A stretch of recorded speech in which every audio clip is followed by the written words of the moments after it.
BJP के केशव को UP में मिलने जा रही बड़ी कमान। बीजेपी के चाणक्य से मिलकर हो गई बड़ी डील। 2024 से पहले केशव के हाथों में होगी यूपी की चाबी। उत्तर प्रदेश के सियासी पटल पर पॉलिटिक्स में परिवर्तन की चर्चा तेज हो गई है।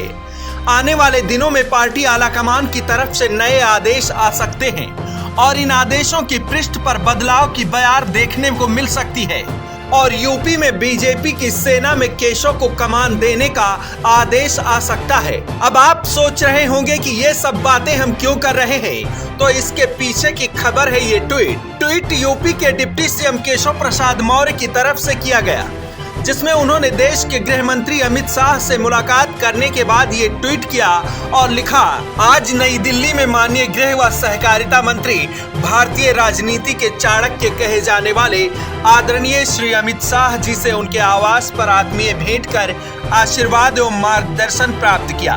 भेंट हेतु अपना बहुमूल्य समय प्रदान करने के लिए आदरणीय गृह मंत्री जी का हार्दिक आभार। केशव प्रसाद मौर्य के इस ट्वीट के बाद सियासी गलियारों में चर्चा तेज हो गई है। चर्चा इस बात की कि आखिरकार केशव प्रसाद मौर्य अमित शाह की मुलाकात के मायने क्या हैं। दरअसल 2024 के लोकसभा चुनाव से पहले यूपी संगठन में बड़े बदलाव की चर्चा है।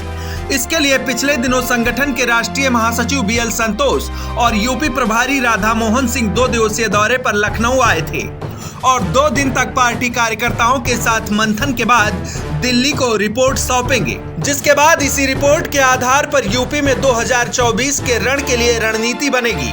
इसके लिए सबसे खास माना जा रहा है बीजेपी के चाणक्य अमित शाह को, जिनके हाथों में 2024 में संगठन की चाबी होगी। यूपी में भले ही आलाकमान की तरफ से कोई आधिकारिक ऐलान न किया गया हो, लेकिन आने वाले दिनों में संगठन कुछ नए चेहरों को शामिल कर सकता है।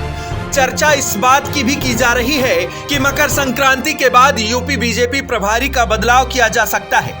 फरवरी से पहले यूपी में नए प्रभारी का ऐलान किया जा सकता है, क्योंकि दिल्ली में 16-17 जनवरी को होने वाले राष्ट्रीय पदाधिकारियों की बैठक में ये फैसला किया जा सकता है। ऐसे में केशव की अमित शाह के साथ हुई मुलाकात को इसी बात से जोड़कर देखा जा रहा है। केशव प्रसाद मौर्य की संगठन में अच्छी खासी पकड़ मानी जाती है। उन्हें पीएम मोदी और शाह का करीबी भी माना जाता है।